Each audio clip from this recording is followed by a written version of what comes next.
ಗೌರಿಬಿದನೂರು ಸಮೀಪದ ಹಿರೇಬಿದನೂರು ಗ್ರಾಮದಲ್ಲಿ ಬಸವ ಸಮಿತಿ ವತಿಯಿಂದ ಹಮ್ಮಿಕೊಂಡಿದ್ದ ಶ್ರೀ ಜಗಜ್ಯೋತಿ ಬಸವೇಶ್ವರ ರವರ 893ನೇ ಜಯಂತ್ಯೋತ್ಸವ ಕಾರ್ಯಕ್ರಮದಲ್ಲಿ ಭಾಗವಹಿಸಿ ಮಾತನಾಡಿದ ಅವರು, ಬಸವಣ್ಣನವರು ತಮ್ಮ ವಚನಗಳ ಮೂಲಕ ಸಾಮಾಜಿಕ ಸಮಾನತೆಯ ಜಾಗೃತಿಯನ್ನ ಮೂಡಿಸಿದರು ಎಂದರು. ನಿವೃತ್ತ ಶಿಕ್ಷಕ ಎಚ್.ಬಿ. ಪ್ರಭು ಮಾತನಾಡಿ, ಪ್ರತಿ ವರ್ಷದಂತೆ ಈ ವರ್ಷವೂ ಸಹ ಗ್ರಾಮದಲ್ಲಿ ಅದ್ದೂರಿಯಾಗಿ ಶ್ರದ್ಧಾಭಕ್ತಿಯಿಂದ ಬಸವ ಜಯಂತಿಯನ್ನ ಆಚರಣೆ ಮಾಡಲಾಗುತ್ತಿದ್ದು, ಬಸವಣ್ಣನವರು ವಚನಗಳು ಹಾಗೂ ಸಮಾನತೆಯ ಮನೋಭಾವನೆಗಳ ಬಗ್ಗೆ ಅರಿವು ಮೂಡಿಸುವ ಕೆಲಸವನ್ನ ಮಾಡಲಾಗುತ್ತಿದೆ ಎಂದರು. ತಾರೀಕು 20/4/2026ರಲ್ಲಿ ಹಿರೇಬಿನ್ನೂರು ಗ್ರಾಮದಲ್ಲಿ ನಮ್ಮ ವೀರಶೈವ ಲಿಂಗಾಯತ ವತಿಯಿಂದ ಬಸವ ಜಯಂತಿಯನ್ನು ವಿಜೃಂಭಣೆಯಿಂದ ಆಚರಿಸಲಾಯಿತು. ಅವರಿಗೆ ನಮ್ಮ ವೀರಶೈವ ಲಿಂಗಾಯತ ವತಿಯಿಂದ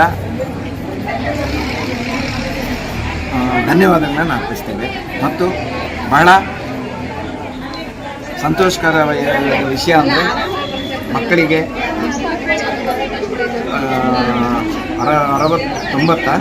90 ಪ್ರತಿಭಾ ಪುರಸ್ಕಾರ 96-95 ಅಂಕ ಪಡೆದಿರುವ ವಿದ್ಯಾರ್ಥಿಗಳಿಗೆ ಪಿಯುಸಿಗಳು ಪಿಯುಸಿಯಲ್ಲಿ ಪಡೆದಿರುವ ವಿದ್ಯಾರ್ಥಿಗಳಿಗೆ ಪ್ರತಿಭಾ ಪುರಸ್ಕಾರವನ್ನು ಹಮ್ಮಿಕೊಂಡಿತ್ತು.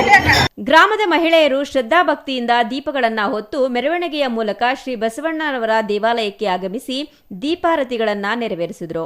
ಕಾರ್ಯಕ್ರಮದಲ್ಲಿ ಪಿಯುಸಿ ಪರೀಕ್ಷೆಯಲ್ಲಿ ಅತಿ ಹೆಚ್ಚು ಅಂಕ ಪಡೆದ ಲಿಂಗಾಯತ ಸಮುದಾಯದ ವಿದ್ಯಾರ್ಥಿಗಳಿಗೆ ಪ್ರತಿಭಾ ಪುರಸ್ಕಾರ ಮಾಡಲಾಯಿತು. ಶ್ರೀ ಬಸವೇಶ್ವರ ದೇವಾಲಯದಲ್ಲಿ ವಿಶೇಷ ಪೂಜೆ, ಮಹಾಮಂಗಳಾರತಿ ಹಾಗೂ ದೀಪೋತ್ಸವ ಬೆಳಗಿದ ನಂತರ ಅನ್ನದಾಸೋಹ ಹಮ್ಮಿಕೊಳ್ಳಲಾಗಿತ್ತು.